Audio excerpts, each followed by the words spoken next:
Hare Krishna, everybody. Welcome back to the daily readings of Srila Prabhupada's books. You know, doing things daily, this is very important because the more we regulate our senses, the more our senses become peaceful, our mind becomes peaceful, and we can remember spiritual thoughts. We can keep our minds on the idea that we are not the body, we're spiritual souls. And eventually, we can think of Krishna personally. So this is very important that we're doing this daily without fail. I'm trying to be your servant and do this so that others can develop this habit. And I'm getting reciprocation from others that are telling me that they're getting something from it and they're taking it up themselves. Different reading groups are starting in various places. Devotees who've been hearing regularly are beginning to start up regular reading groups to read Srila Prabhupada's books together regularly. And this is the way to get attached to Krishna. The holy name of the Lord and the hearing of Srimad-Bhagavatam, Bhagavad Gita, Srimad-Bhagavatam, and Chaitanya Charitamrita. This was Srila Prabhupada's plot, as he called it, to uplift human society by the mass distribution of his books. And his books are not meant to be kept on the shelf. They're meant to be taken off the shelf and they're meant to be read. And when we read out loud, particularly when we read out loud to ourselves, when you hear the absolute truth or the sound vibration that's come from liberated souls, or the sound that describes the personalities in the Srimad-Bhagavatam and the Chaitanya Charitamrita, then we associate with them through sound. And when it comes from our own mouths into our own ears, it's particularly potent meditation. This is real meditation, mantra meditation. The whole Bhagavatam is a mantra. Whole Chaitanya Charitamrita is full of mantras. Okay, enough of my lecturing. Hare Krishna. Srila Sanatana Goswami, he heard from Chaitanya Mahaprabhu, got the right idea, and then spread it by his empowerment to the whole world by the books that he wrote. One of them was called the Sri Krishna Leela Stava. It's a short book about Krishna Leela, the activities of Krishna in Vrindavan. And it's meant to be an obeisance, these 5 verses that we're going to read, which come from the Sri Krishna Leela Stava, is meant to be the 107th out of 108 obeisances that Sanatana Goswami planned to offer to Braja Leela. Not exactly the same as Braja Loka Leela. Anyway, it's close enough. We have Braja Loka here, so I'm trying to... Hare Krishna. Play on words. Okay. Srimad-Bhagavatam Himastotram, the glories of the Srimad-Bhagavatam. And it goes like this. Sarva Shastrabdipi Yusha, Sarva Vedaika Satpala, Sarva Siddhanta Ratnaja, Sarva Lokaika Drikprada. O nectar from the ocean of all scriptures, singular fruit of all the Vedas, rich mine of the precious gems of all conclusive truths. You are the only giver of sight to all the worlds. Sarva Bhagavata Prana, Srimad Bhagavata Prabho, Kalidwan Dodita Aditya, Shri Krishna Parivartita. O life air of all the Supreme Lord's devotees, O Master, Srimad Bhagavatam, you are the sun risen in the darkness of Kali. You are the exact image of Sri Krishna. Paramananda Pataya, Prema Varshakshadayate, Sarvada Sarvasevyaya, Shri Krishnaya Namostume. I bow down to you, who are supremely blissful to read. Your every syllable pours down a flood of prema. You can always be served by everyone. You are Sri Krishna himself. Marika Bando Mad Sangin Mad Guru Mad Mahadana Mad Nishadaga Mad Bhagya Mad Ananda Namostute. My only friend, my constant companion, my spiritual master, my great wealth, my savior, my good fortune, my source of ecstasy, I bow down to you. Asadu saduta dayin adini chochata kada hanamuncha gadachin mam prem narit kantayospuda. O bestower of saintliness to the unsaintly, O exalter of the most fallen, please never leave me. Always appear in my heart and my voice with pure love. Om Namo Bhagavate Vasudevaya. Om Namo Bhagavate Vasudevaya. Om Namo Bhagavate Vasudevaya. So we've reached the 10th canto and we're reading about the charming pastime of how the wives of the Brahmanas who were performing ritualistic ceremonies in Vrindavan took shelter of Krishna. The cowherd boys went to the Brahmanas and asked for food for Krishna and Balaram who were nearby. And the ritualistic Brahmanas were very proud of their positions and what they were doing, and therefore they didn't pay any attention. They didn't have faith in Krishna and Balaram, even though they were living in Vrindavan. Very interesting. So then the cowherd boys went back to Krishna, disappointed. And Krishna said, don't be disappointed. Whenever you go begging, sometimes people will say yes, and sometimes they'll say no. A little Sankirtan mantra for you. You know, when you're distributing books, don't become disappointed when they say no. Right? Anyways, then he told them, you go to the wives of the Brahmanas, they're my devotees, and they will surely give you some food for us to eat.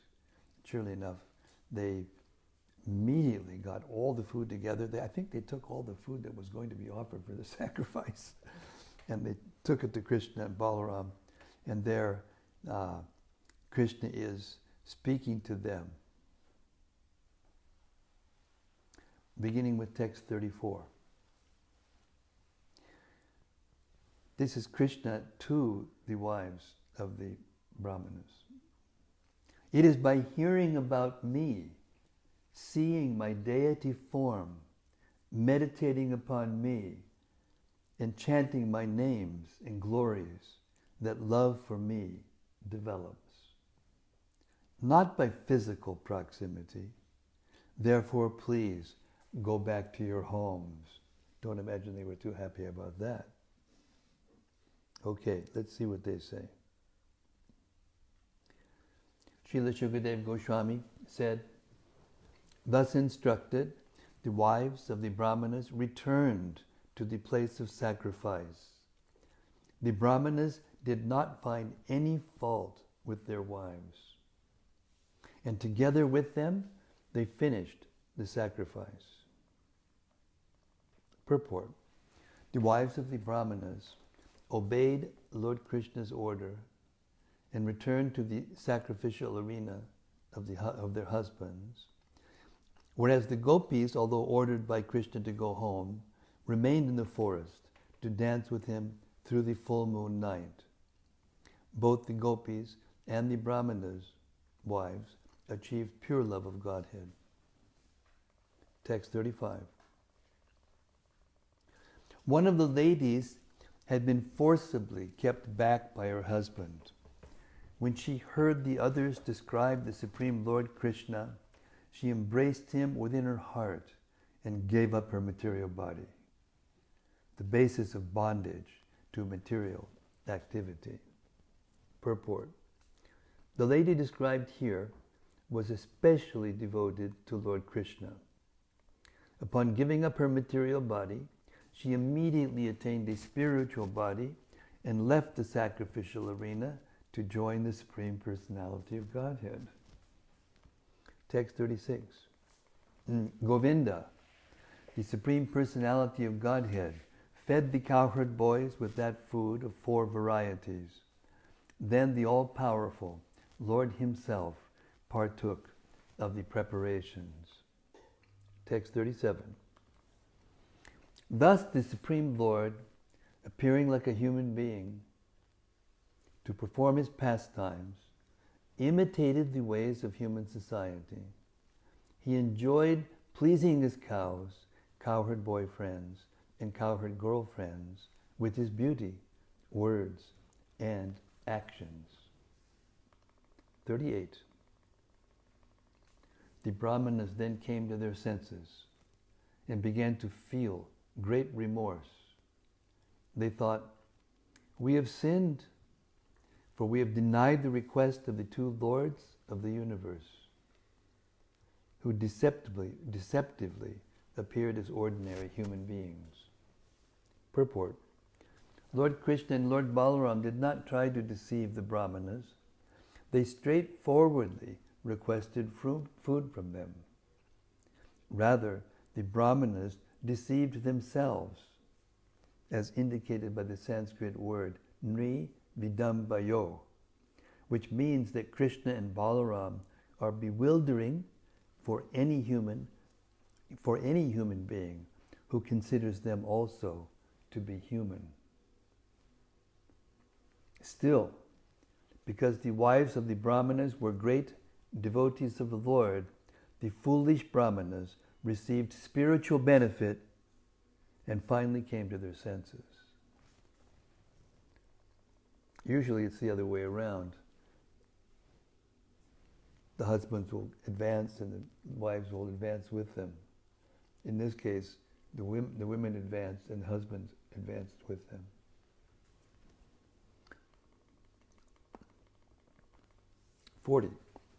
39. Taking note of their wives' pure transcendental devotion for Lord Krishna, the Supreme Personality of Godhead, and seeing their own lack of devotion, the Brahmanas felt most sorrowful and began to condemn themselves. Text 40. The Brahmanas said, "To hell with our 3-fold birth, our vow of celibacy, and our extensive learning. To hell with our aristocratic background and our expertise in the rituals of sacrifice. These are all condemned because we were inimical to the transcendental personality of Godhead." Purport.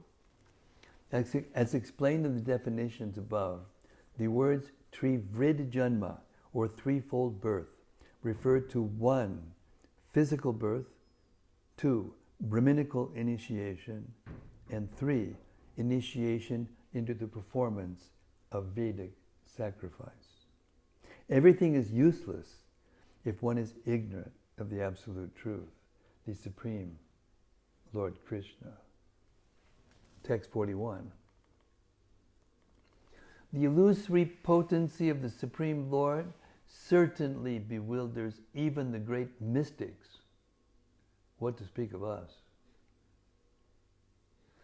As Brahmanas, we are supposed to be the spiritual masters of all classes of men, yet we have been bewildered about our own real interest. Text 42.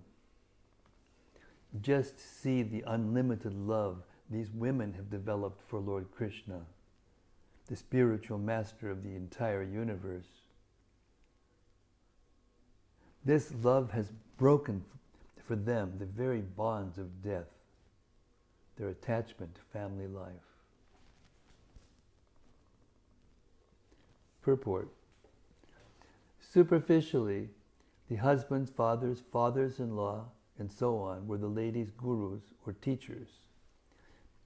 Yet the women had become perfect in Krishna consciousness, whereas the men had fallen into the darkness of ignorance. According to Srila Vishwanath Chakrabarti Thakur, upon returning home, the ladies showed transcendental ecstatic symptoms, such as trembling of the body, shedding of tears, standing of the bodily hair on end, discoloration of the complexion, crying out, "O pleasure of my life, O Krishna," with faltering words, and so forth. Srila Vishwanath Chakrabarti goes on to state that while one may object that it is not fitting for a woman to love anyone other than her husband, here the husbands themselves point out that they are gurus only in imitation of the Supreme Lord, who is Jagat Guru, the universal teacher and spiritual master.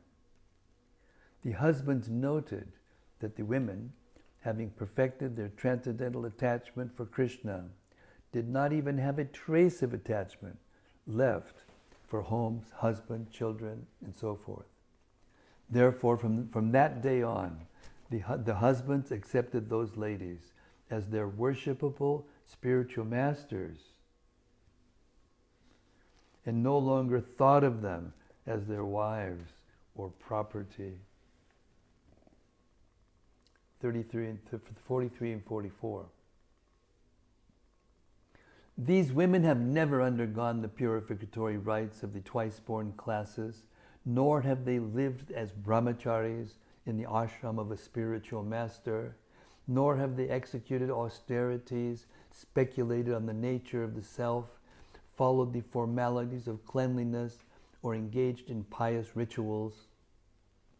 Nevertheless, they have firm devotion for Lord Krishna, whose glories are chanted by the exalted hymns of the Vedas, and who is the supreme master of all masters of mystic power.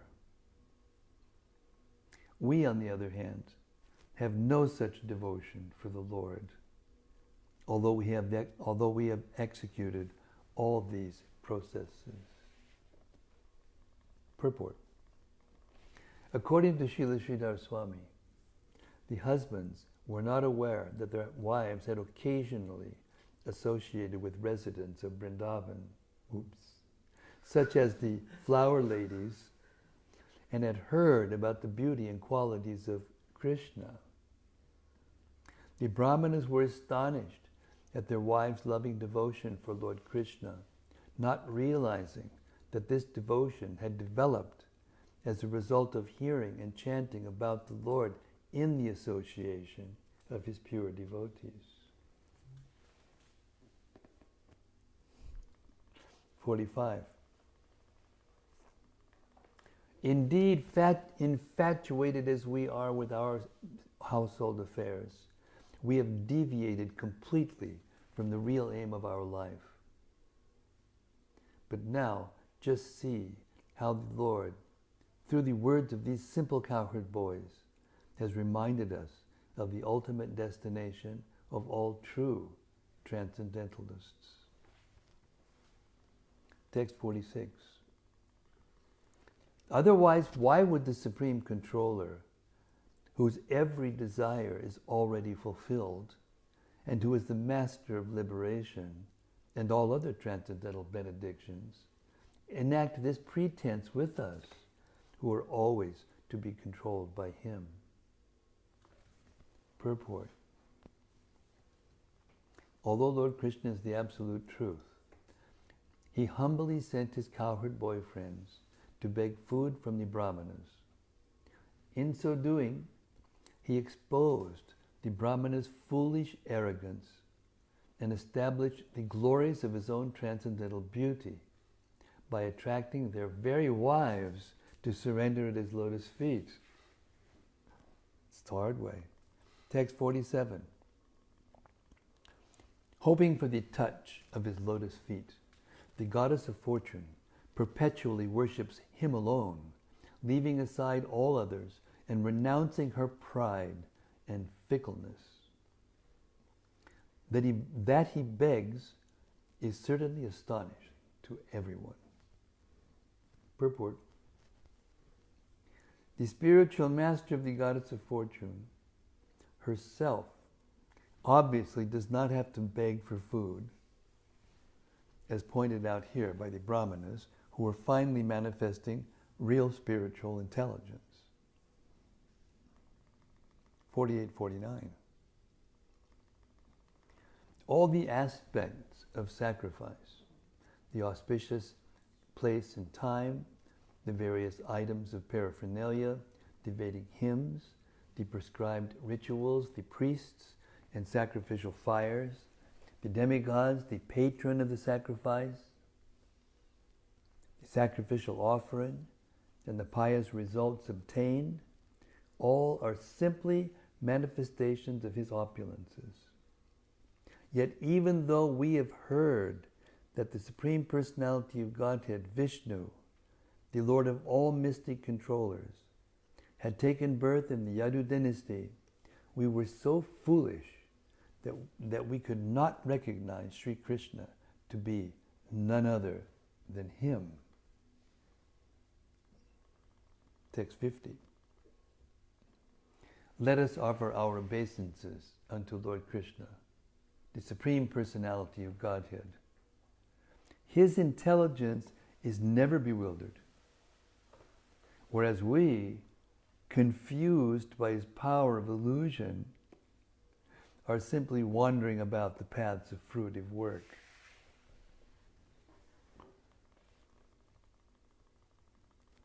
We were bewildered by Lord Krishna's illusory potency, and thus could not understand his influence as the original personality of Godhead.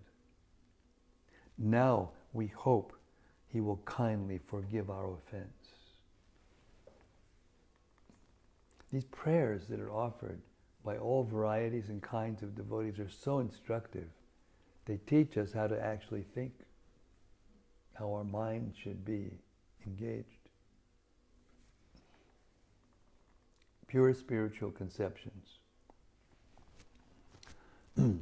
Thus, reflecting on the sin they had committed by neglecting Lord Krishna, they became very eager to see him. But being afraid of King Kamsa, they did not dare go to Braja. So they weren't quite there. Getting there, but not quite there. Purport: realizing their offense against Lord Krishna and finally appreciating his almighty position, the Brahmanas naturally wanted to rush to Braja and surrender at the lotus feet of the Lord. But they were afraid that Kamsa would certainly kill them when his spies reported that they had gone to Krishna. The Brahmanas' wives, sounds worse than China.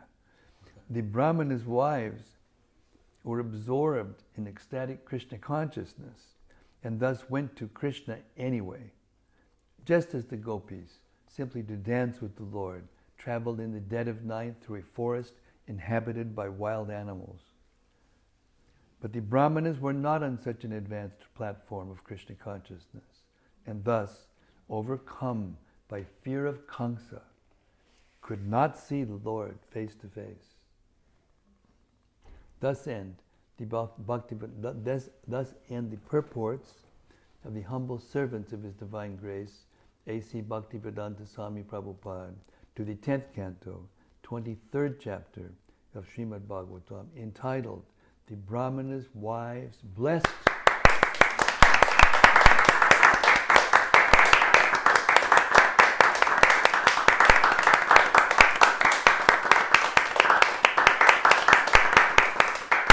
Another act of the supreme drama, the history of the universe, and the pastimes of the Summum, Bonum, Sri Krishna. All right, we're going to go on now to chapter 24. Worshipping Govardhan Hill. Haribo! Giriraj Govardhan Ki Jai! Gaur Premanandi! Hari Hari. Hantai Madalabala Haridasya Varyo Yad Rama Krishna Charanas Parasha Pramodaha Manam Tanoti Sahago Ganayoste Yoya Paniya Suya Vasakanda Nakanda Mulahai In this chapter, Lord Sri Krishna crushes the pride of Indra by prohibiting a sacrifice intended for him and initiating a substitute sacrifice in worship of Govardhan Hill. When Sri Krishna saw the cowherd men busily preparing for a sacrifice to Indra, he inquired about it from their king, Nanda. Nanda explained that the rain given by Indra enables all living entities to maintain their lives, and that this sacrifice would therefore be executed to satisfy him. Krishna responded, "It is because of karma alone that living entities take their birth in a certain body, experience varieties of happiness and suffering in that body, and then give it up as the karma pertaining to it runs out. Thus it is karma alone that is our enemy, our friend, our guru, and our Lord.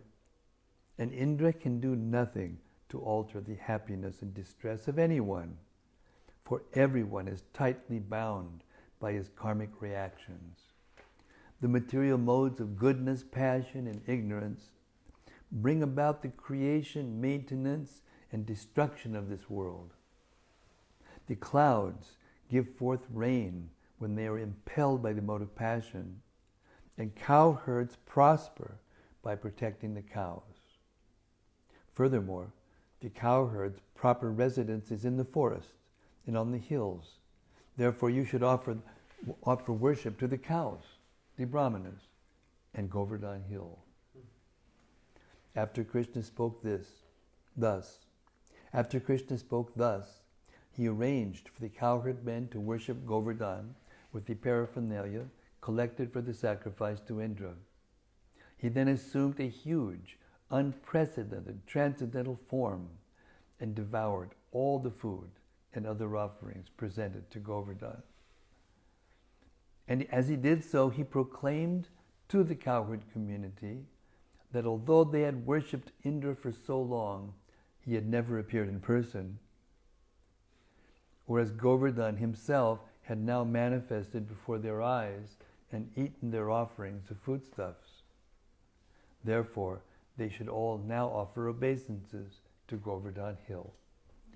Then Lord Krishna joined the cowherds in offering obeisances to his own newly assumed form. Text 1. Shukadeva Goswami said, "While staying in that very place with his brother Baladev, Lord Krishna happened to see the cowherd men busily arranging for a sacrifice to Indra." Purport. According to Srila Sridhar Swami and other acharyas, the words tatra eva in this verse indicate that Lord Krishna stayed in the village of the Brahmanas, whose wives had satisfied him by their devotion.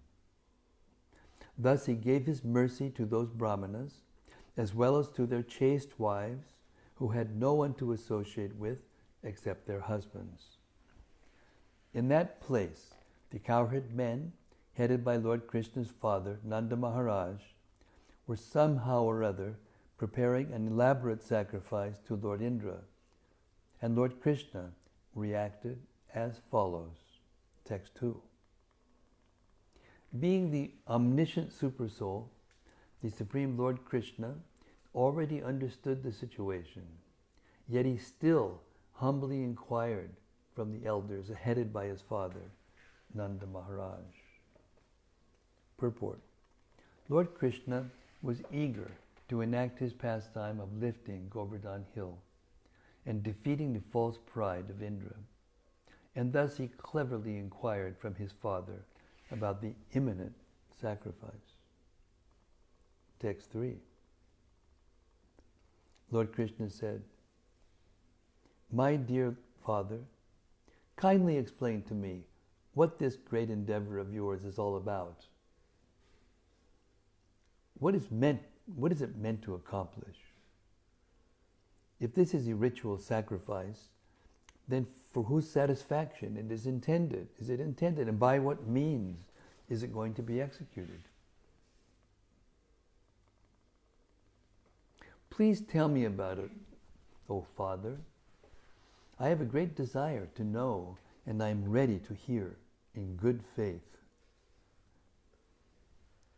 Certainly no secrets are to be kept by saintly personalities who see all others as equal to themselves,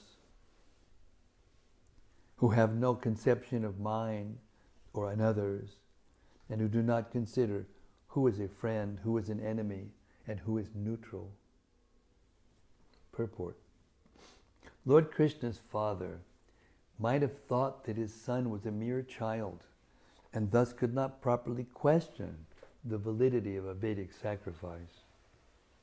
But the Lord's clever statement here would certainly have convinced Nanda that Sri Krishna was making a serious, not a whimsical, inquiry, and that a serious answer should thus be given.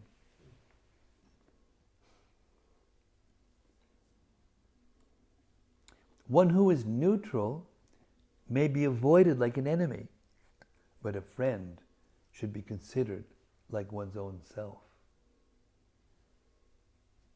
Purport. Even if Nanda Maharaj did not see friends, enemies, and neutral parties as entirely equal, Lord Krishna, being Nanda Maharaj's son, was certainly a most trustworthy friend and should therefore not be left out of intimate discussions. In other words, Nanda Maharaj might have thought that as a householder he could not act on the highest saintly platform, and thus Lord Krishna furnished additional reasons why his father should trust him and reveal the entire purpose of the sacrifice. According to Srila Jiva Goswami, Nanda Maharaj stood silent, doubting his position of parental aloofness, since Garga Muni had predicted that his son would be equal to Narayana in his qualities. And the young boy had already conquered and killed many powerful demons.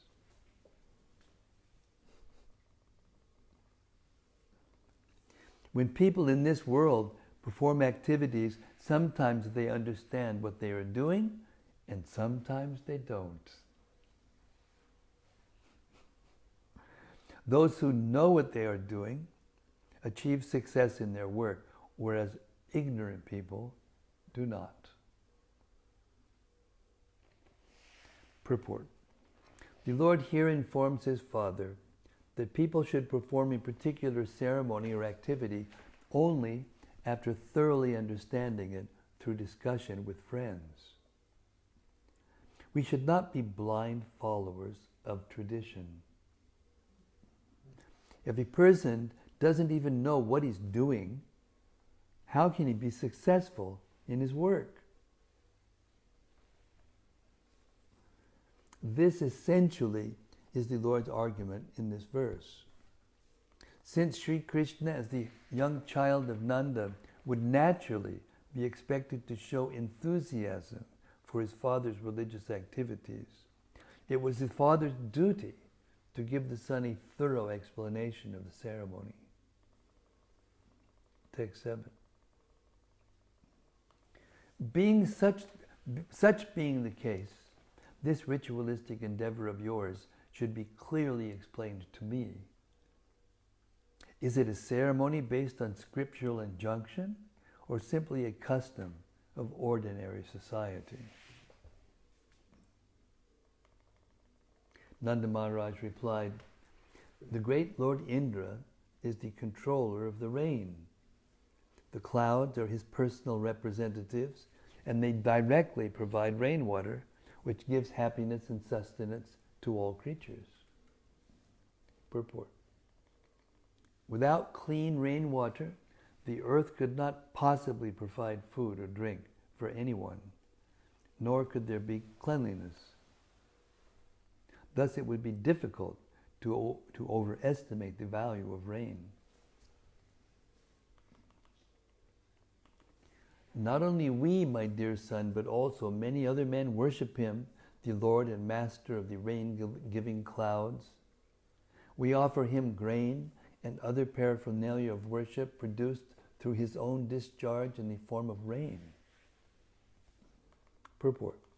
Nanda Maharaj patiently tried to explain the facts of life to his young son, Sri Krishna.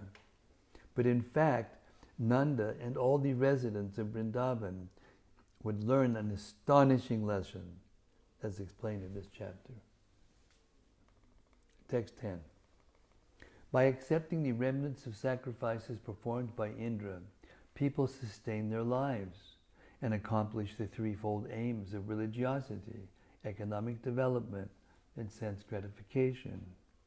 Thus, Lord Indra is the agent responsible for the fruitive success of industrious people.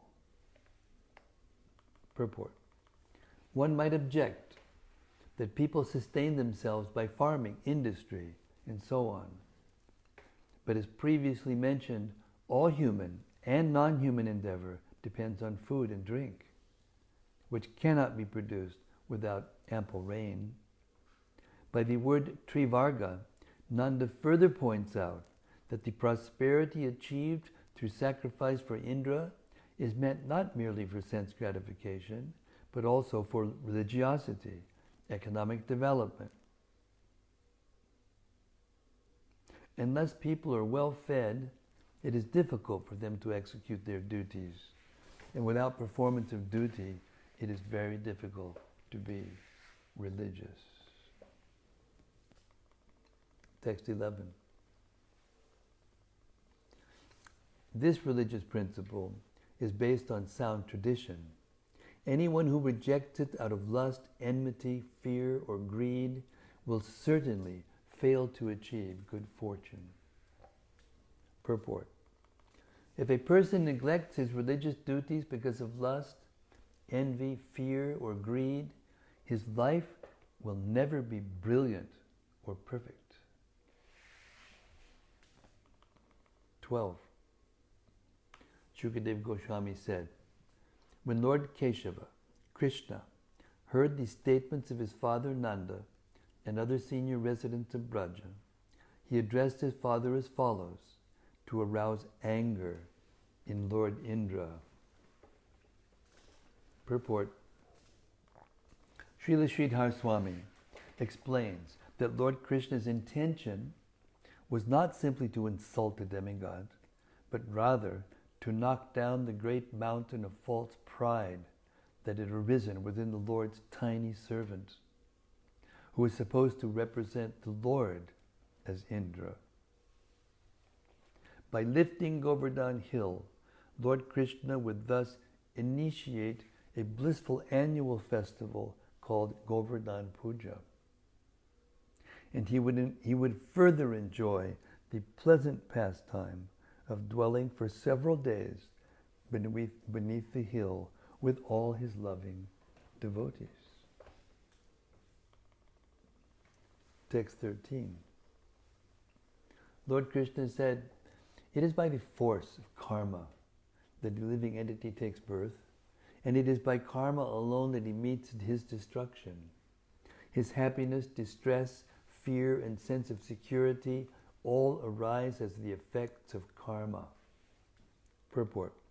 Lord Krishna minimized the importance of the demigods by speaking the philosophy known as karma-vad or karma mimamsa, which basically is atheism with a belief in reincarnation. According to this philosophy, there are subtle laws of nature that reward or punish us according to how we act. As you sow, so shall ye reap.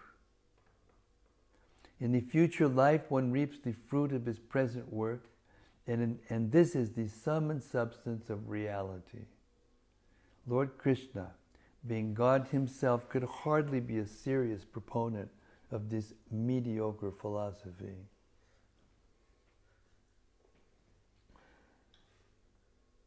In the role of a young boy, he was simply teasing his pure devotees by preaching it. Srila Jiva Goswami points out that Lord Krishna was thinking, why are these eternal associates of mine appearing as my father and other relatives and friends so caught up in this worship of Indra? Thus also the Lord's main purpose was to take away the false pride of Indra. He also wanted to remind his eternal devotees that they need not divert their attention to other so-called gods, since in fact his devotees were already living with the Supreme Absolute Truth, the Almighty Lord Himself. 14. Even if there is some Supreme Controller, Krishna, pretty tricky. Even if there is some Supreme Controller who awards all others the results of their activities, he must also depend upon the performers engaging in activity. After all, there is no question of being the bestower of fruitive results unless fruitive activities have actually been performed. Don't get into a debate with Krishna. Purport. Here Lord Krishna argues that if there is a Supreme Controller, he must depend on a performer of activity to reciprocate with, and must therefore also be subject to the law of karma, laws of karma, being obliged to award happiness and distress to conditioned souls according to the laws of good and evil. This superficial argument neglects the obvious point that the laws of nature that prescribe the good and bad results of pious and impious acts are themselves creations of the all-good Supreme Lord. Being the creator and sustainer of these laws, the Lord is not subject to them. Furthermore, the Lord is not dependent on the work of the conditioned souls, since He is satisfied and complete within Himself. Out of His all-merciful nature, He awards the results appropriate to our activities. That which we call destiny, fate, or karma is an elaborate and subtle system of rewards and punishments meant for gradually encouraging conditioned souls to evolve to the stage of perfect consciousness, which is their original constitutional nature. The Supreme Personality of Godhead has so dexterously formulated and applied the laws of material nature governing punishment and reward for human behavior, that the living being is discouraged from sin and encouraged toward goodness without suffering any significant interference with his free will as an eternal soul. In contrast to the material nature, the Lord exhibited His essential nature in the spiritual world, where He reciprocates the eternal love of His pure devotees. Such loving affairs are based completely on the mutual freedom of the Lord and His devotees. I'll read that again. Such loving affairs are based completely on the mutual freedom of the Lord and His devotees, not on a mechanical reciprocation of coinciding selfish interests. The Supreme Lord, assisted by His pure devotees, repeatedly offers the conditioned souls of this world the opportunity to give up their bizarre attempt at exploiting the material universe and go back home, back to Godhead, for an eternal life of bliss and knowledge. Considering all these points, the atheistic arguments given here by Lord Krishna in a playful mood are not to be taken seriously.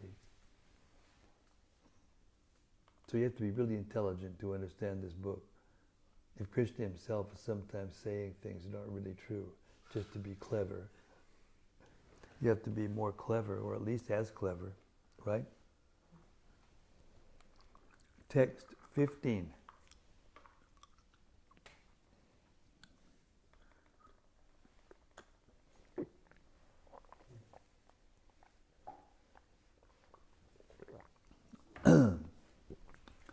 Living beings in this world are forced to experience the consequences of their own particular previous work. Since Lord Indra cannot in any way change the destiny of human beings, which is born of their own nature, why should people worship him? Purport. Lord Krishna's argument here is not a negation of free will. If one accepts the existence of karma as a system of laws awarding reactions for our present activities, then we ourselves, according to our nature, will decide our future. Our happiness and distress in this life have already been adjudicated and fixed according to our previous activities. And not even the demigods can change that. They must award us the prosperity or poverty, sickness or health, happiness or distress due to us by our previous work. However, we still retain the freedom to select a pious or impious mode of activity in this life. And the choice we make will determine our future suffering and enjoyment. For example, if I was pious in my last life, in this life the demigods may award me great material wealth. But I am free to spend my riches for good or for bad purposes, and my choice will determine my future life. Thus, although no one can change the karmic results due him in this life, everyone still retains his free will, by which he determines what his future situation will be. Lord Krishna's argument here is quite interesting. However, it neglects the overriding consideration that we are all eternal servants of God and must satisfy him by all that we do. Text 16. Every individual is under the control of his own conditioned nature, and thus he must follow that nature. This entire universe, with all its demigods, demons, and human beings, is based on the conditioned nature of the living entities. Purport. Lord Krishna here elaborates upon the argument given in the previous verse. Since everything depends on svabhava, or one's conditioned nature, why bother worshipping God or the demigods? This argument would be sublime if svabhava, or conditioned nature, were all powerful. But unfortunately, it is not. There is a supreme controller, and we must worship him, as Lord Krishna will emphatically reveal in this chapter of the Srimad-Bhagavatam. For now, however, he is content to tease his relatives.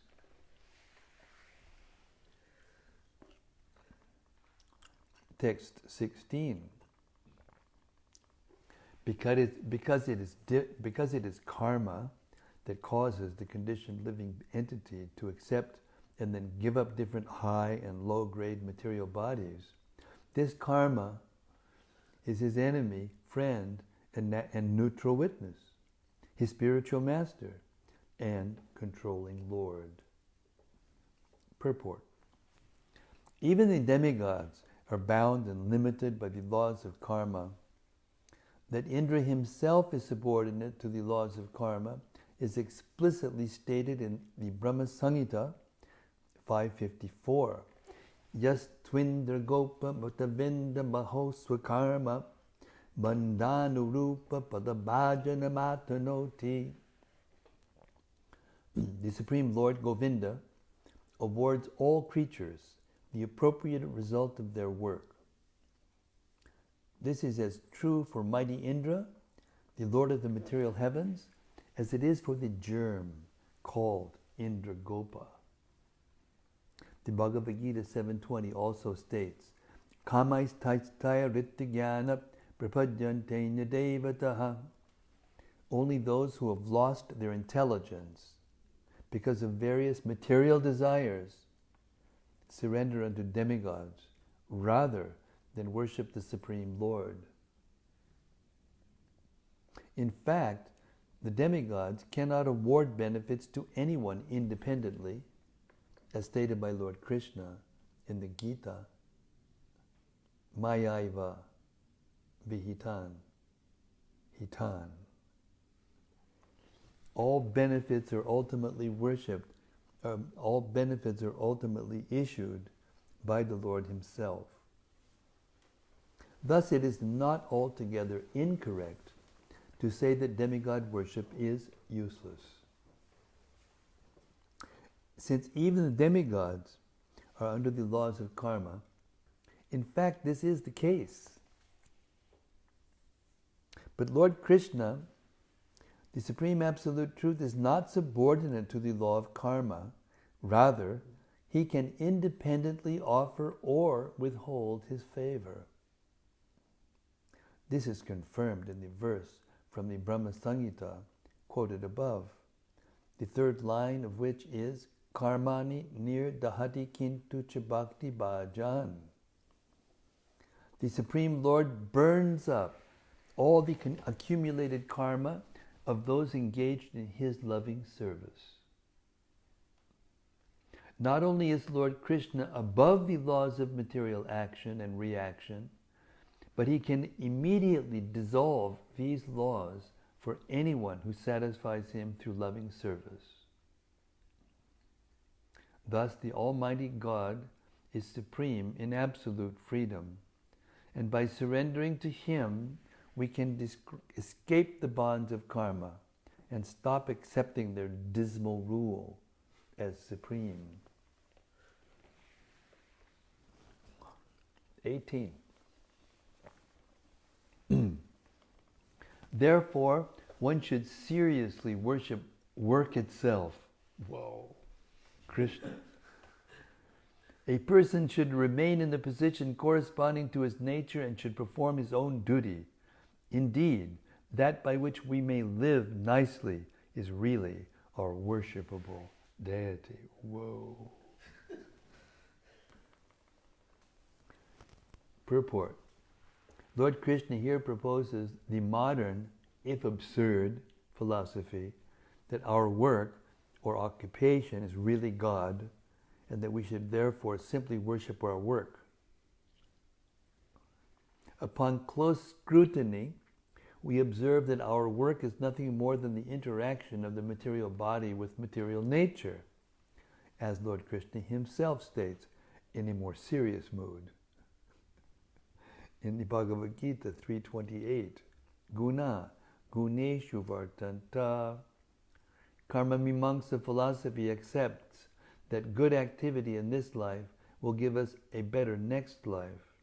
If this is true, there must be some type of conscious soul different from the body. And if that is the case, why should a transcendental soul worship the interaction of the temporary body with material nature? If the words sampuja yet karma here mean that one should worship the laws of karma governing our activities, then one may astutely ask what it means to worship laws, and indeed what might the origin of such laws and who is maintaining them. And what might be the origin of such laws and who is maintaining them. To say that laws have created or are maintaining the world is a meaningless proposition, since there is nothing about the nature of a law that indicates it could generate the existential situation it is supposed to govern. In fact, worship is meant for Krishna Himself, And this real conclusion will be clearly revealed in this chapter. Very interesting. Since there is nothing about the nature of a law that indicates it can generate the existential situation it is supposed to govern. In fact, worship is meant for Krishna himself. This is the real conclusion. This real conclusion will be clearly revealed in this chapter. This whole thing is called what? Krishna's whole argument is called? No. Well, yeah, but there's logically, in philosophy and logic, there's a term for this. It's called Purva Paksha. Purva Paksha means you state the thing that is going to be defeated, and then you defeat it. And if a person's really stupid, then they'll accept the Purva Paksha as the thing that's being taught.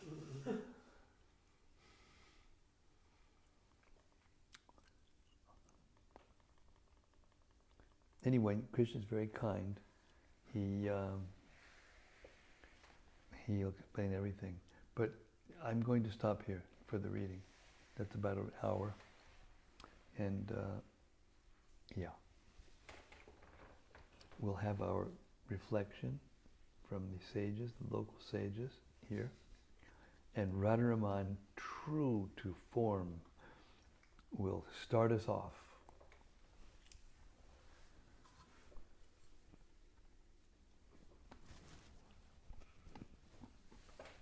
Did you listen to see how it was? It's okay? Okay, good. Hare Krishna.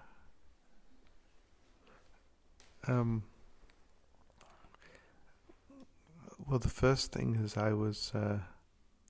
this microphone's really good. The first thing is I was reflecting on the previous chapter. I think it may have been around 45, the purport. It was being explained how the wives of the Brahmins became such great devotees, whereas the husbands didn't. And it's interesting because the husbands were doing everything according to the rules, but it wasn't really successful. Whereas the simple wives maybe didn't do those ritualistic things, but there's one thing they did do, which is they heard in the association of devotees.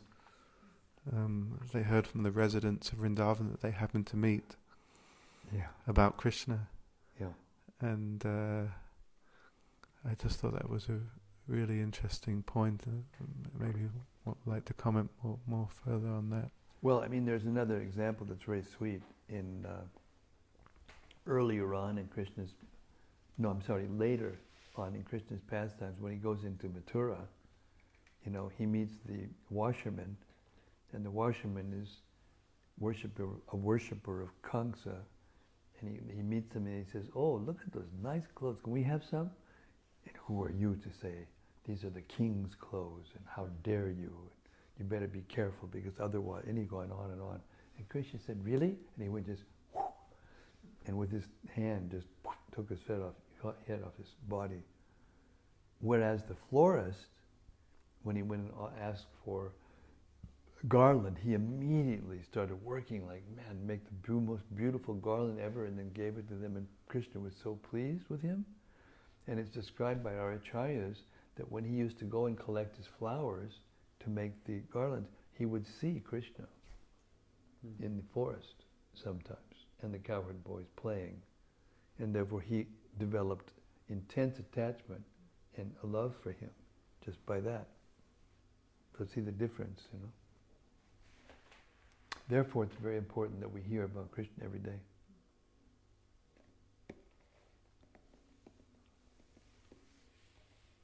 Yes, Brother Raman. And one more question. Please. We're waiting for more nectar. It seemed particularly sweet when you started to read Govardhan Leela. And I was wondering, is there special sweetness in hearing about Giriraj, or because of Govardhan Puja every year, because of the Krishna book?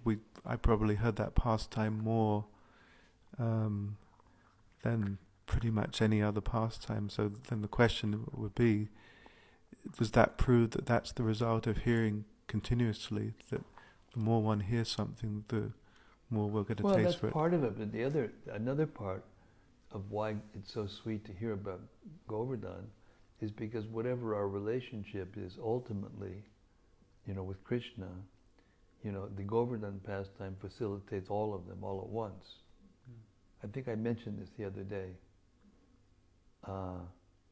When everyone got under the hill, after Krishna had to coax them because Mother Yashoda was telling them, don't come into here, because don't go there, because Krishna's just a young tender boy and he's liable to drop it and then we'll all die. But after Krishna talked them into it by saying, look, how can I hold this hill up like this? Do you see me sweating? No, there's no sweat. Because the hill is this is Govardhan. He's just made himself weightless and I'm just standing here. Anyway, according to some acharyas, I mentioned this the other night, but I'll mention it again because you all weren't here. The real reason Krishna lifted Govardhan Hill was because all the Brajbasis, by destiny or providence, began to pray the same prayer, all of them, at the same time. When will we be able to be with Krishna 24/7? And Krishna heard that prayer, and he arranged to satisfy all that. And the other thing was, the Indra thing was just incidental. And so when they're all underneath the hill, Krishna is interacting with all of them. All the different relationships possible to have with God are going on in front of everyone else, and that's not usually done. When Krishna's at home in Nandagram, and Radharani's mother has sent her over to cook for Krishna, he can't openly exchange with Krishna in front of his parents. It's not possible. Neither is it possible for the cowherd boys to interact and play with Krishna like it was when we were kids and we had a secret place that only our friends and we could go to, like that. So anyway, all these different relationships are being openly exchanged with Krishna, and Krishna is exchanging and reciprocating with them, and therefore everyone feels comfortable in Govardhan more than any other place. Not very many can stay there, but in terms of how people feel comfortable when they come around and visit, they all feel very comfortable. So it's the same, I think. That's my opinion, that it's so pleasing to hear because of that, mainly. Because I don't know what my relationship is with Krishna. I know I'm a servant of Krishna, and I know I want to be in Braj. I've got that far. But whatever it is, when we hear about Govardhan, it just reaches a point in us that, can't be reached in a sense, by any other pastime. That's one way of looking at it.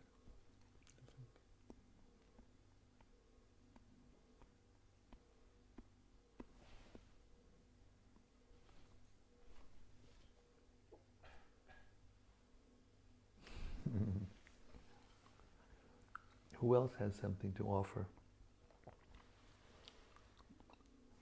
Yes, Brajaloka is going to.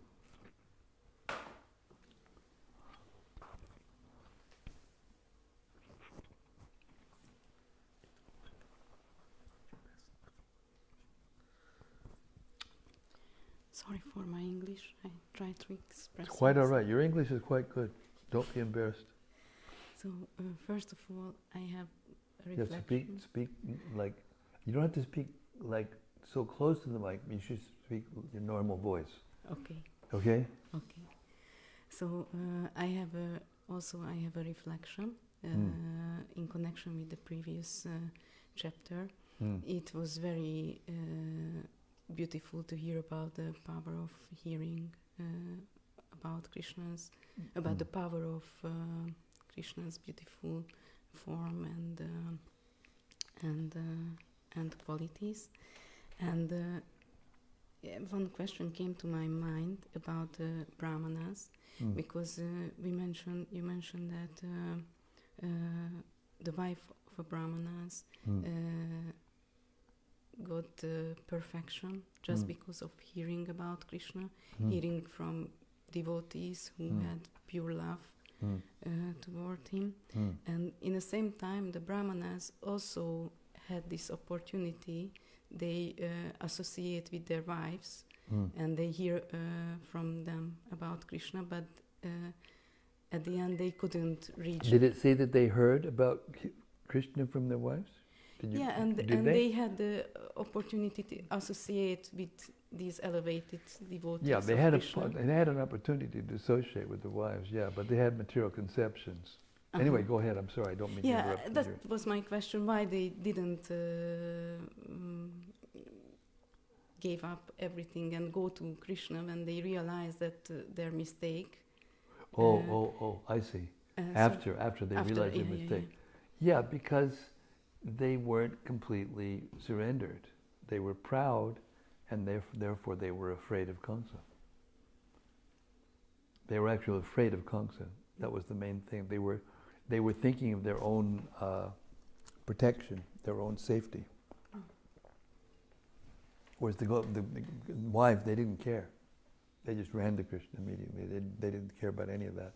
They didn't care about, their husbands or their family members or their whatever. They just ran to Krishna. They weren't afraid and they weren't proud.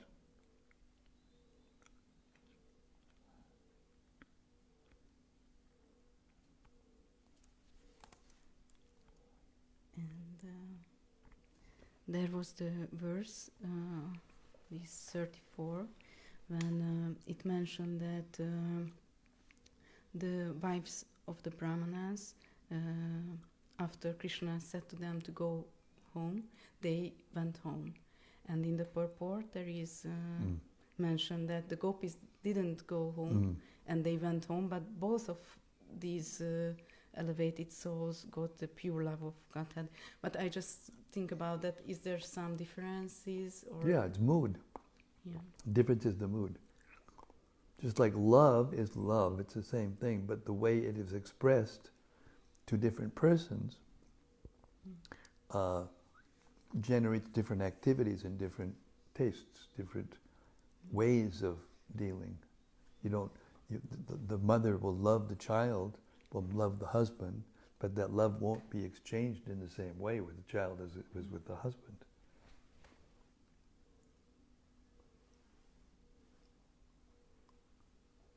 So because the love of the wives is a different variety, is a different mood than the love of the gopis. I mean, in some ways you can say it's more elevated if you analyze it from a spiritual, scientific point of view, the physics of love kind of thing. But for the wives of the Brahmanas, it was perfect. It was the best kind of love for them.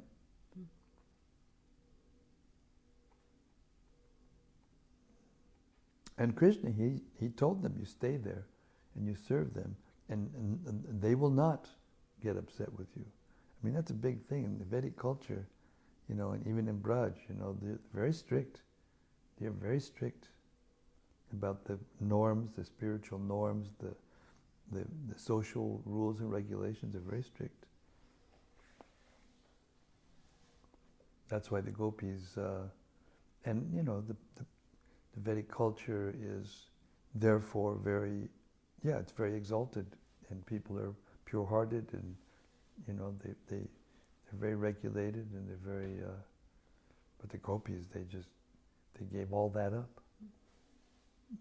So therefore, their love is classified as a more intense form, or more intimate form of affection, the most intimate form of affection. But that's not for everybody. It's not that everyone should feel disappointed. It's not the cowherd boys. Oh, darn it. I could have been a gopi, but here I am, cowherd boy. Oh, man. What a drag. Get morose about it. No, it's not like that at all.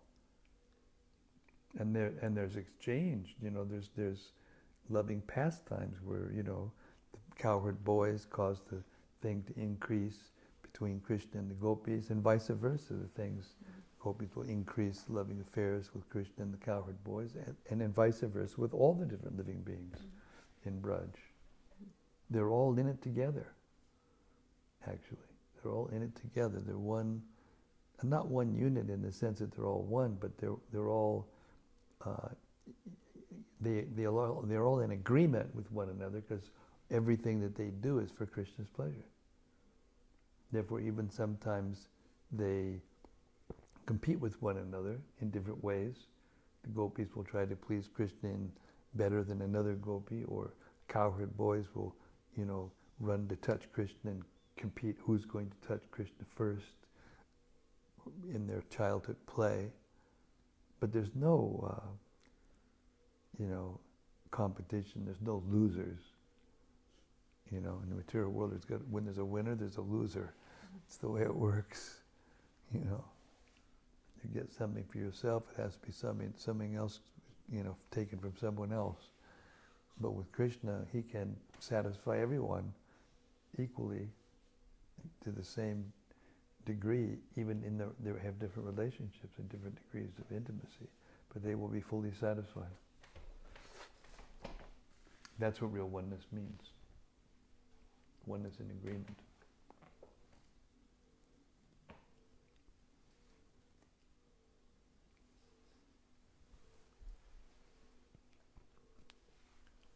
There's a question from Rati Manjari.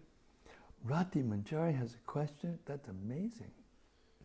She says, Dear Guru Maharaj, please accept my humble obeisances. Hare Krishna, Rati. You have been living in Govardhan for so long. If I may ask, what in your experience and realization is or are the qualifications to be able to stay at Govardhan? You have to have permission. You have to have permission. You have to have Radharani's permission. You have to have permission of Yashoda and Nanda and all the residents of Braj. You have to have their permission.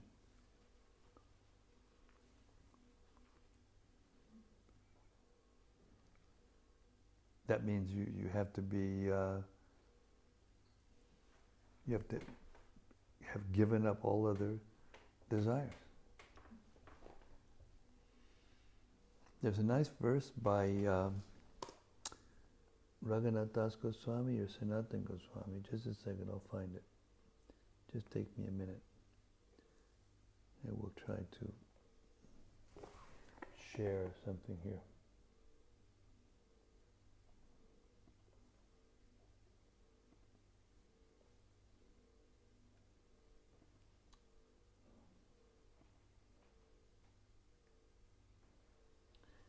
It'll just take me a second.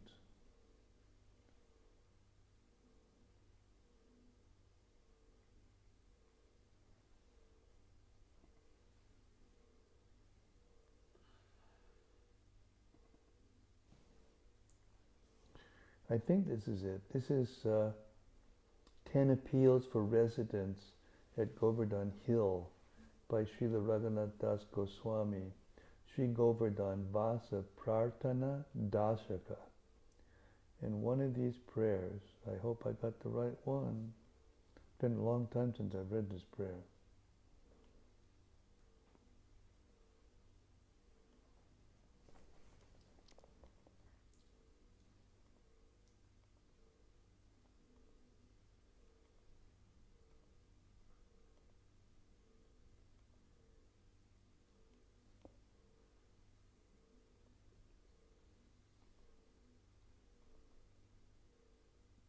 Oh yeah, here it is. Nirupadi karunena Shri Sachinandanena Tvayi kapati shatupi tvat priyanarpito smi iti kalu mama yogya yogyatam mam agrinan nijanigatani basam dehi govardhana tvam. Although I am a cheater and a criminal, unlimitedly merciful Lord Sachinandana, who is very dear to you, has given me to you. Has given me to you, O Govardhan. Please do not consider whether I am acceptable or not, but simply grant me residence near you. So you have to be given. You can't take.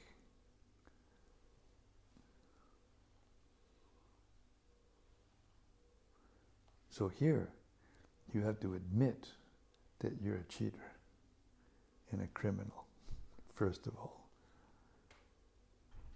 And then, Lord Chaitanya will give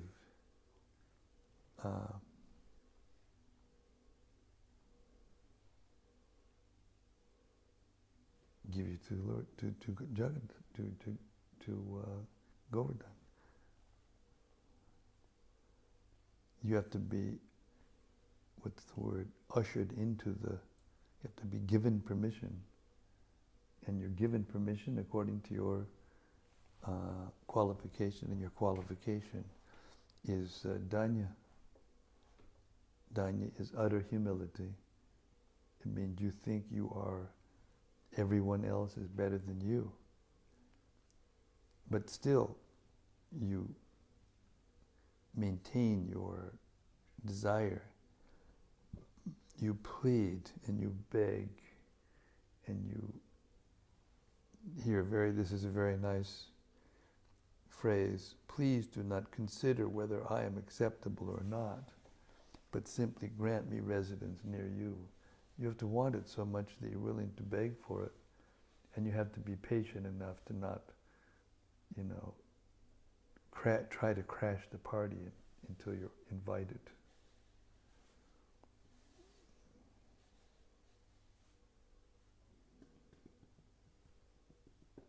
Something else?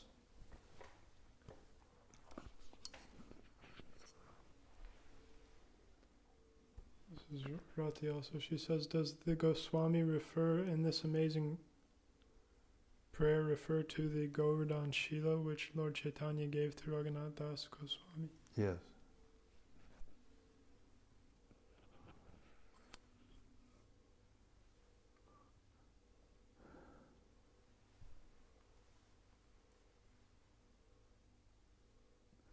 I mean, that's a particular exchange, but the principle is, like for instance, when you go to Govardhan, you're not allowed to take Govardhan just because you want to take Govardhan. Either you leave the same quantity of gold as the weight of the Govardhan Shila you take, or you receive it from a Brajvasi. You have to receive it from a Brajvasi.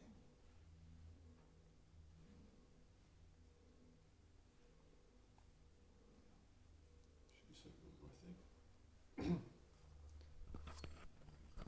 She said, if yes, I find it wonderful that he puts it, that he has been given to Sri Giriraj rather than the other way around.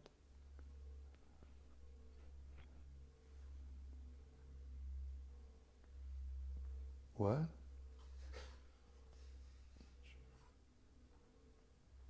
Maybe she'll say something more. No, he's saying, Lord Chaitanya gave you to me.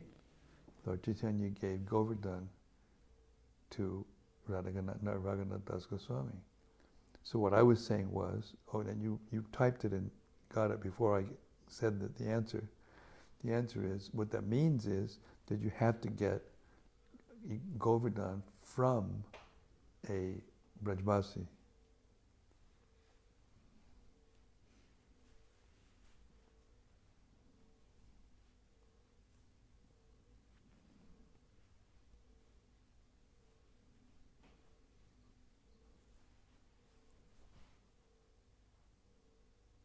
or, I mean, you can get it from Krishna directly, or from Radharani, or from Lord Chaitanya, but the principle is you don't take yourself, you have to be given. And then you're not given until you're qualified.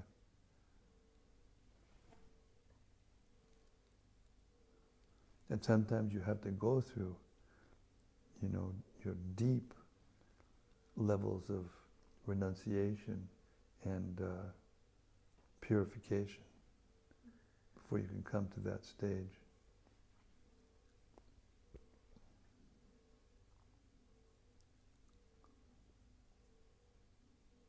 Just like when Lord Brahma did that austerity at the beginning of the creation, that Lord, it was the Lord who sent that word tapa. So you do this austerity, and then when he succeeded, and Krishna came to him personally, shook his hand, and said, "Well done." He told him that penance that you did out of affection, out of love, that is my heart. Therefore, I'm here in front of you. So the same principle is there when it comes to Govardhan and whether or not you can stay there and whether or not you get to worship Govardhan directly. But it is a different mood. But it's the same principle. You do the austerity and detachment and renunciation in loving affection in the right mood, and then you can get Govardhan.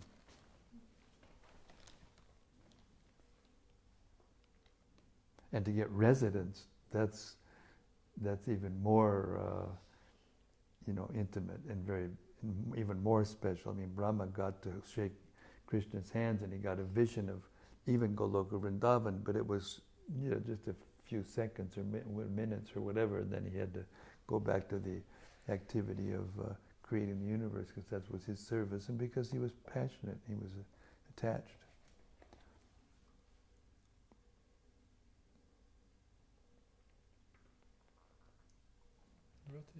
One more thing. So you have the principle is that you have to do austerity with love. You can't do it out of fear. You can't do it out of, be within the modes of nature. You have to do your austerity out of love, out of pure love, to be able to have a relationship with Govardhan and live there. Something else? She said, I meant, often devotees think that I have a Govardhan Shila, which I worship. But Raghunath Das Goswami felt that he was given to Sri Giriraj by Lord Chaitanya.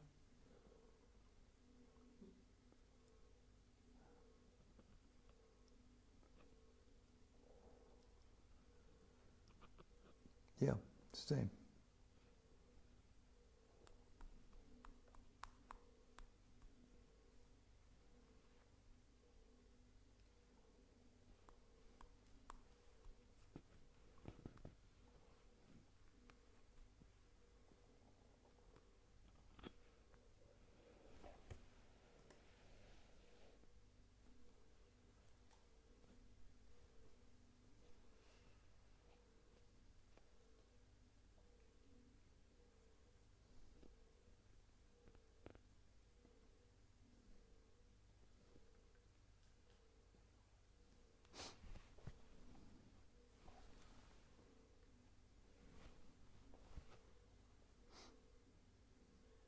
Yeah, that means it's not a matter of Shila that he's talking about.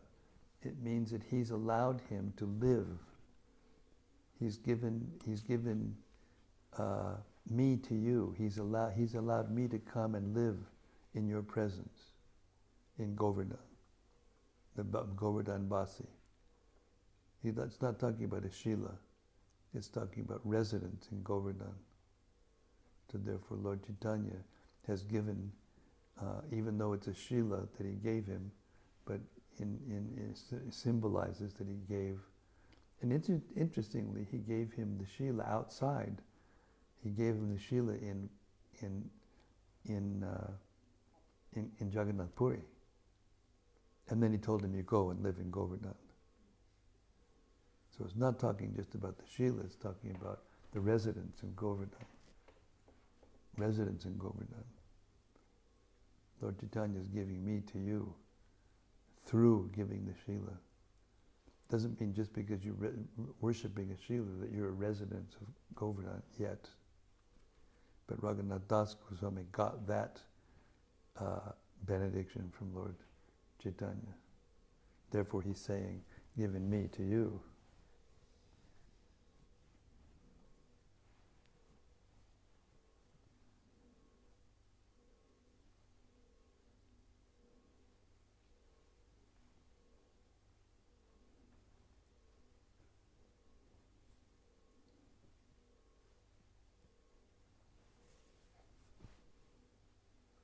Yes, Triyuga.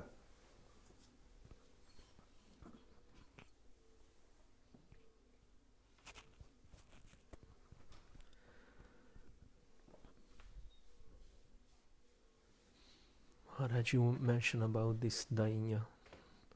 Like this is the Dainya. yes, and how because this is one of the goal we become, and how we like how we get this stage without we not try to be making this mechanical, like this. We become humble, like how we are practice this, but not in mechanical. You have to give up everything. You have to give up everything.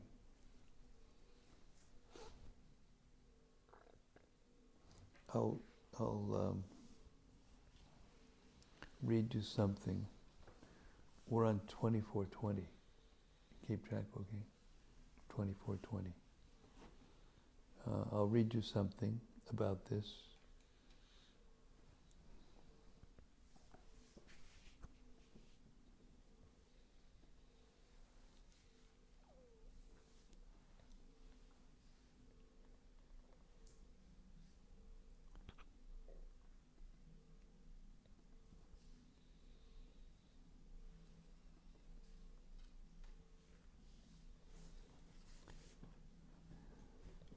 This is Raghunath, this is Sanatana Goswami explaining how you get it.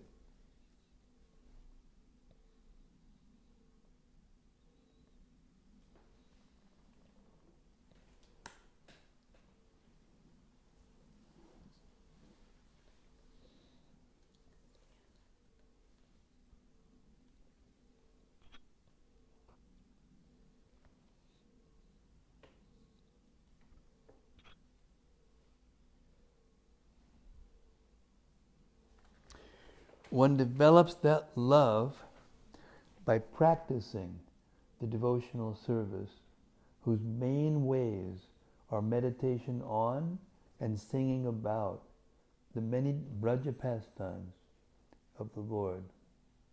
That service becomes brilliant by Sankirtan of the Lord's most beloved holy names.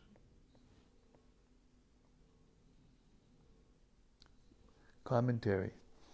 Vaidhi Sadhana Bhakti, which consists of 9 basic devotional... This is Sanatana Goswami. Vaidhi Sadhana Bhakti, which consists of 9 basic devotional practices, beginning with hearing, chanting, and remembering, prepares a devotee's heart for the awakening of prema, love of God. Sometimes devotees, if they have a misconception, or they think they're prematurely trying to do this, they think you have to give up, consciously give up Vaidhi in order to get. But it's not a fact. The Vaidhi, one has to keep doing Vaidhi until one is purified, and it naturally flows into Raga, Nuga. I'll read that again. It's very clear. Vaidhi Sadhana Bhakti, which consists of 9 basic devotional practices, beginning with hearing, chanting, and remembering, prepares a devotee's heart for the awakening of prema, love of God.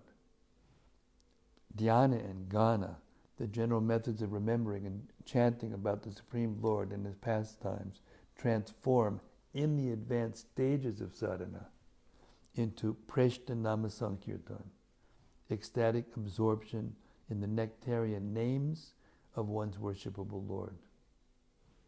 This Sankirtan is the most essential means for achieving prema. By Nam Sankirtan, one easily realizes the full glories of Krishna and His pleasure potency. 219, this is the 5th chapter of the second part of Bhagavatamrita. 219, in the company of people whose only taste is for devotional service in pure love, that love appears of its own accord. There's nothing you can do to get it. You can't practice being spontaneous. But what you can do is, in the company of people whose only taste is for devotional service in pure love, that love appears of its own accord. Yet one must try hard to keep it concealed. Commentary. The quickest way to achieve prema is to stay in the company of those who know its value. The association of first-class pure Vaishnavas has the power to evoke prema in the aspirant's heart. But when love for Krishna begins to mature, a devotee must be careful not to make a public show of his ecstasy. There is a saying, Gopayet matrijara, but one should keep prema hidden as one would conceal that one's mother has a paramour. A devotee actually experiencing prema would never divulge his inner ecstasies just to establish a reputation for himself among Vaishnavas. Still, as indicated here by the word swatak, of its own accord, the situation of an ecstatic devotee is like that of an ordinary person separated from a loved one long enough for time to have covered the pain, and yet not so long that meeting friends of his beloved won't suddenly plunge him again into agony. The word prayasat is in a future tense, which implies that the injunction to keep prema hidden applies only before prema has fully appeared. Once fully developed, prema cannot be checked from showing itself whenever it wants. So it's not having anything with you. What can I do? You can't do anything. Who are you? Text 220. When one resides always in seclusion in the land of the Lord's favorite pastime forests, surely such love will soon develop and mature. So sadhana bhakti, performed in Krishna's holy dham, is especially conducive to the awakening of prema. That loving devotional service is far different from disciplines such as karma, jnana, and yoga. At every stage, it is decorated by indifference to them, and its root is dainya, utter humility. Commentary. The question here is whether prescribed duties and other methods of purification should be continued along with devotional service. Should one keep on with karma, the following of varnashram regulations, or jnana, the cultivating of discrimination between spirit and matter? What about the eightfold practice of yoga and meditation and samadhi? And what about renunciation, chanting mantras, and other disciplines? Here Narada answers that although these disciplines, starting with karma, may all assist in the sadhana of love of God, only in the very early stages of devotional practice are they of much use. once sadhana bhakti has yielded its fruit, raganuga bhakti, spontaneous devotion, and especially once prema has appeared, the fruit of raganuga bhakti, there is no longer any place in a devotee's life for those other practices, and still he practices them. That's the point. And still he practices them, to be an example for others. The fact is that prema is not achievable by other methods, such as karma and jnana. Devotees should therefore disregard those methods and simply busy themselves in the devotional service of hearing, chanting, remembering, and so on. There's a nice verse in the Gita, in the 3rd chapter. It goes, Shakta karma de vidbangso, yata kurvanti bharata, kuryad vidbangs tata shaktis, chakirshu lokasangraha. It means that a person who is attached may act in a certain way, and a person who is unattached may act in the same way as a result, as an example for others. Great authorities have said, Kayena dure vrajinam chajanti, japantam antak karane hasanti, samadhi yoge chapahir bhavanti, sandrishyate kapi mukunda bhakti. Devotional service to Lord Mukunda can be seen personified as it runs far away from those who perform fruitive rituals and laughs at those who chant silent mantras in their mouth. This is the same thing that happened to the ritualistic Brahmanas. And avoids those who practice meditational yoga. So this means that bhakti is personified and bhakti is completely independent. She can appear and give herself to anybody she wants and withhold herself from anybody she wants, no matter what you do or say. Bhakti yoga, in all its phases of practice and achievement in this life and the next, is always decorated with the ornament of indifference to material desires.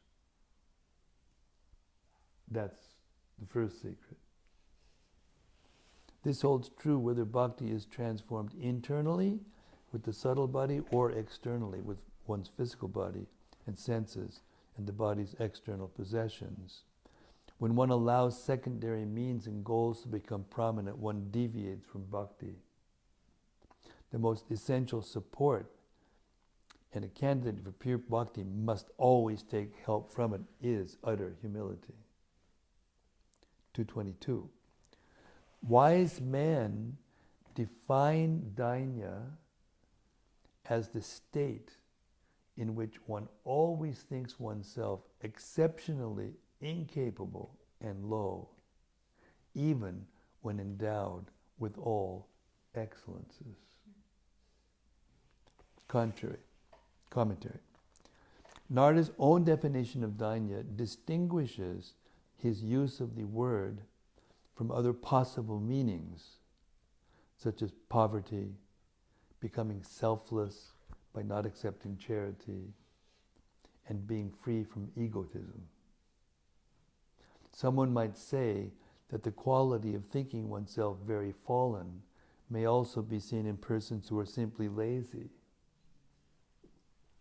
or those who abandon auspicious work, or indulge in sinful acts. Therefore, Narada specifies that one who actually has dainya is endowed with all good qualities. For instance, such a person observes positive and negative regulations. He is free of false ego, and he has a healthy fear of material life. Furthermore, although Narada doesn't say so, transcendental dainya is a state of extreme agitation that can lead to tears and other ecstatic outbreaks. 223. An intelligent person should carefully cultivate speech, behavior, and thinking that fix him in utter humility. And anything that stands in the way of it, he should avoid. 224. Dainya at its most exalted comes forth when prema, pure love of God, reaches full maturity, as it did in the women of Gokula when they were separated from Krishna.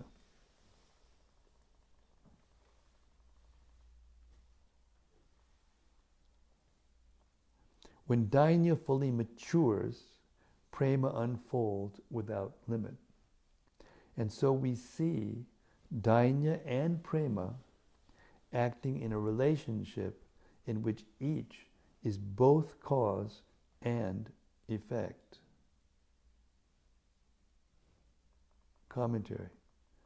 If prema is supposed to be the final result of all devotional endeavors, how can Dainya be a consequence of prema? In answer, yes, prema is the final goal, but Dainya is not altogether different from prema.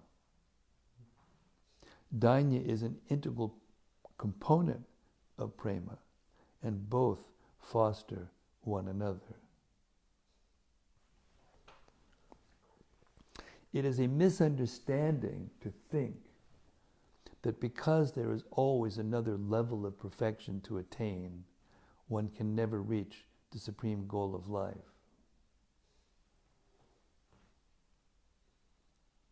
What the progressive development of prema shows is not that there is no goal, but that in spiritual life there is endless variety. By pure love for the lotus feet of Sri Gopinath, the fruit one achieves is the attainment of Sri Goloka. By that attainment, the direct sight of Sri Gopinath. By that vision, his special mercy. By that mercy, the highest ecstasies of Viraha Bhava, and so on. This endless sequence is not a fault, but simply the unfolding of spiritual variety.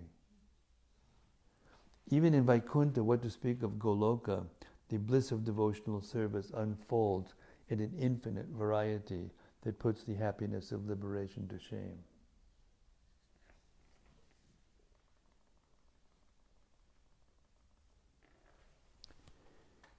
Dear brother, those who know the essence of prema recognize its presence when the melting of a devotee's heart gives rise to trembling and other outward signs.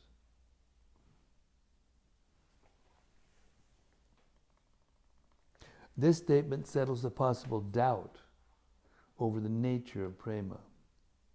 Since prema develops from feelings of utter helplessness, Dainya, is prema a mood of wretchedness?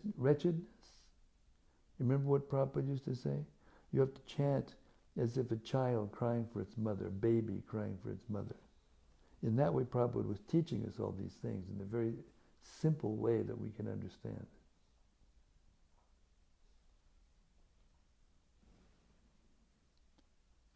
Or since prema is considered the greatest of all goals, is it a special mood of bliss that comes from getting free from all causes of wretchedness?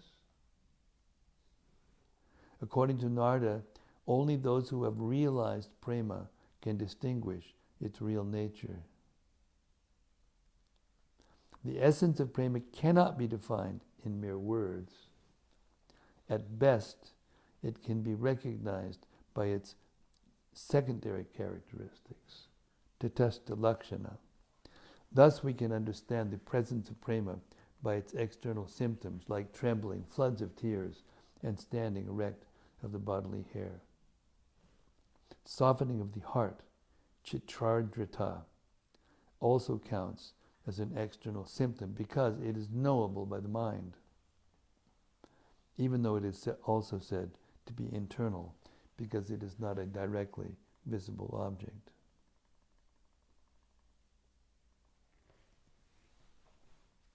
It goes on, but we'll leave it at that.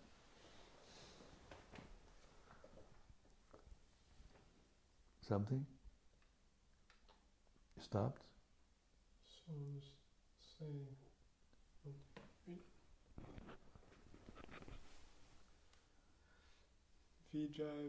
Vijay Bates. Vijay Govinda. Haribol Vijay.